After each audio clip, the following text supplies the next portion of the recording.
Hey, Tori, finally you. Virginia stops talking as she sees my face, and they all whirl around to look at me. Hey, girl, you okay? My shoulders spasm, and I suddenly feel like I'm about to lose control completely. I make my way over to the nearest couch as I bury myself into the corner and pull my knees into my chest. I let myself cry openly for a moment before I try to stifle the sounds, realizing that Hieronymous could probably hear me from the next room. As Virginia sits on the couch beside me and wraps her arms around me, I suddenly realize how quiet the hotel room is without the TV playing. I quickly sit up and reach for the remote as I press a few buttons, and, without even realizing it, I somehow pull up a movie on the screen. I can hear Samuel L. Jackson talking, and it doesn't take me more than a second to realize that it's Deep Blue Sea. Realizing that this was the first movie I watched with Hieronymous and Bej on our spring break trip to Hawaii pulls out my insides, and I quickly retreat back into the corner of the couch as I put my arms around my knees.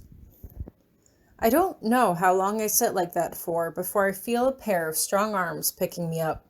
I freeze instantly as Hieronymous scoops me up in his arms and sits down, pressing my face into his neck as he smooths back my hair. There, he says affectionately.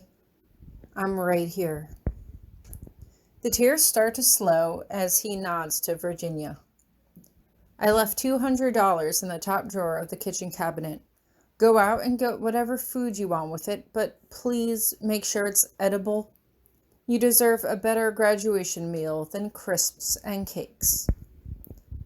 Will do, Virginia says, taking the hint. Come on, guys. I can't carry a feast back here myself. The three of them leave the room no more than a minute later, and Hieronymous smooths back my hair again, waiting for the door to shut behind them before speaking. Did you think I wouldn't notice that you put on our movie? Our movie? I ask, picking up on something in his tone. If we do have a movie, I think it should be something more romantic than watching a bunch of people being torn apart by sharks. Hieronymous just chuckles. I actually didn't mean to turn it on. I didn't even know it was on right now. I just hit a few buttons on the remote and it started playing. I'm sorry, Tori, he says quietly. I don't know what happened with Jason when he teleported us away.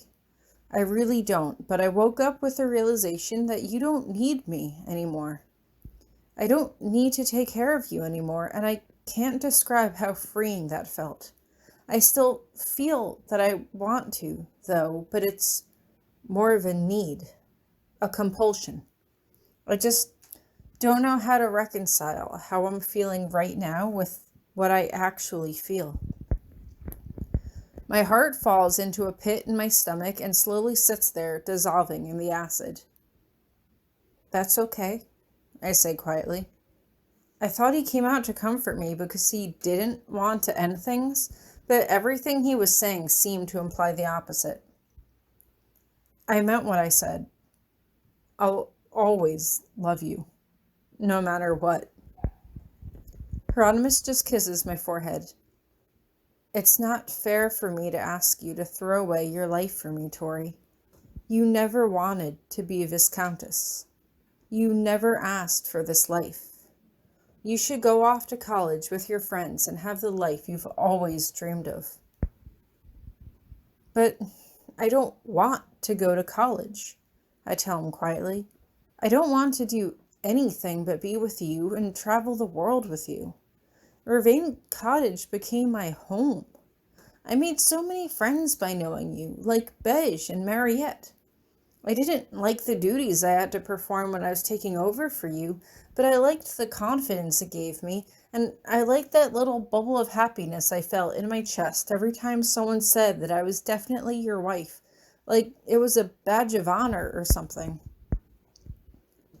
You are so much more than just my wife, Tori, Hieronymous says softly.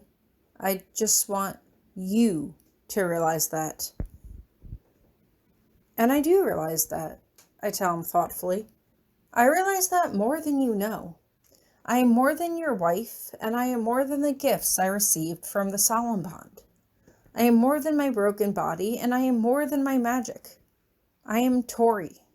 I am the person who has always taken the situations that I've been handed and tried to make the best of them.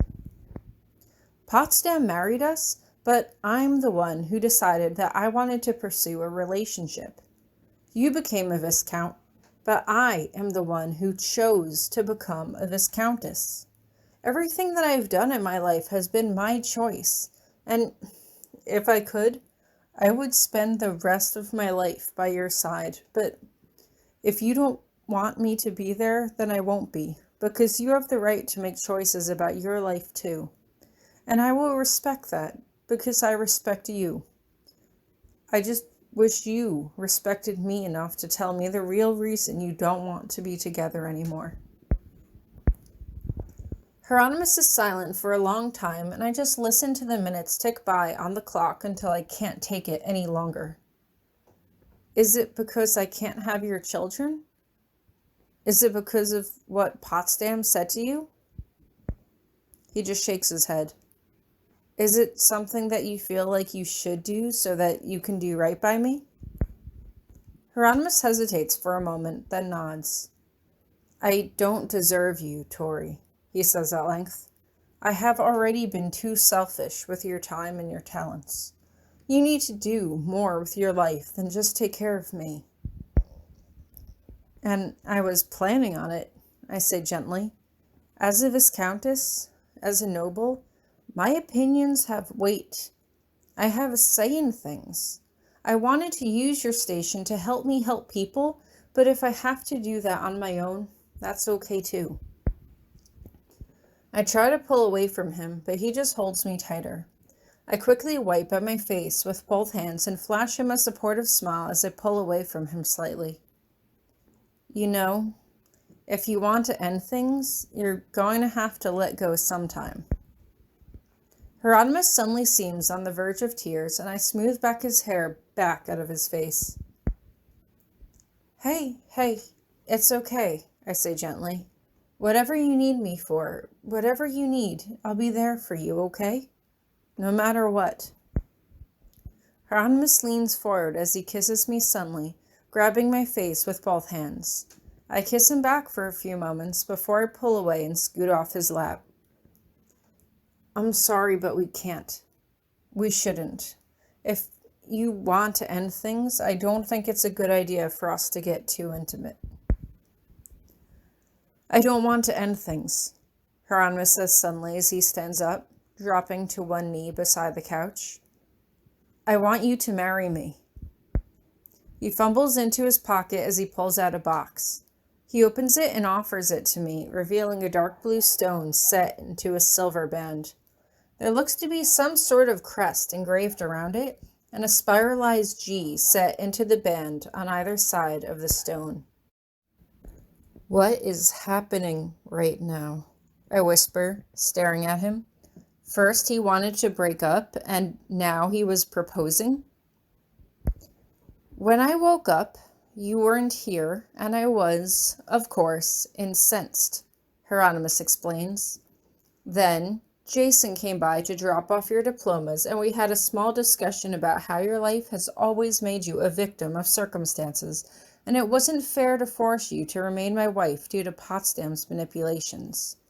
You are selfless and devoted by nature, and I am taking advantage of your character. Jason doesn't know what he's talking about, I argue. I thought our relationship was stronger than that. You were able to defend our relationship in front of your father, but suddenly Jason has some greater insight into our relationship than I do? No, Hieronymous says with a shake of his head. I was trying to push you, Tori. I wanted to see if you would find even just one reason that could prove that your life would be better without me in it. I wanted to make sure that this is what you really want. That a life with me is what you really want, and you don't just feel obligated to stay with me because Potsdam forced you into marrying me. I didn't mean to make you upset, but I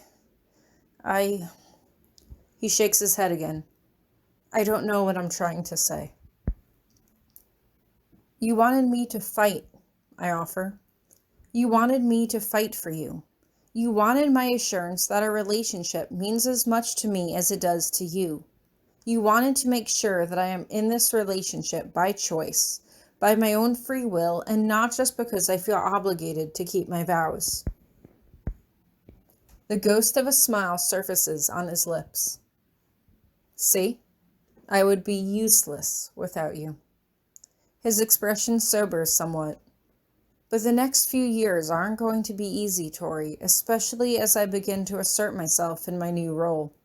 Most of my time will be consumed by work, and I remember how miserable that made you when you were still a student. Because you wouldn't let me help you with your work, I remind him. But we're a team now. We're in this together. I hold out my hand and Hieronymus's face glows with emotion as he moves to slip the ring on my finger. It's way too big, and it immediately slides right off. I think you better hold on to this for now, I say with a laugh, and Hieronymus nods as he puts the ring back in its box and tucks it back into his pocket. Where did you get that ring? Is it a family heirloom? It belonged to my mother, Hieronymus says quietly, avoiding my eyes. Apparently, my father gave it to Potsdam. Jason found it in her office and gave it back to me. I am so sorry, I say as I wrap my arms around him. She had no right to take that. He just shakes his head. What's done is done, he says simply, and I hesitate before I ask the question I know I need to ask. But do you still want to be with me, though? I ask softly. I mean, if I can't have kids... We'll keep trying, Hieronymus says with a shrug. If not, we'll adopt. I can't tell you how little the thought concerns me. I want to spend the rest of my life with you, Tori. If we have children, fine. If we don't, that's also fine. It doesn't make me want to be with you any less. He hesitates for a moment. But that does not mean I'm not concerned with how you feel about it. I don't know, I admit. It hasn't really sunken in yet, I think. I was just always so worried that it would be the reason for you to end our relationship, but if you still want to be with me, then it doesn't hurt as much. Hieronymus just nods. May I kiss you again? I grin and nod as he kisses me, scooping me up in his arms as he presses my back against the couch. You know, I say, rubbing my nose against his affectionately, you sent Virginia out to go get food. Knowing how long it takes her to decide on anything, we probably have a little while until they get back. Hieronymus grins wickedly as he reaches forward to kiss me again. He bends down, never once breaking the kiss, before he picks me up and carries me back into the bedroom. This was it now. This was done. I couldn't know for sure, of course, but something told me that this was the last time that Hieronymus would ever question our relationship. He had never asked me to marry him before, but now that he had, I could say for sure that I was really and truly his wife.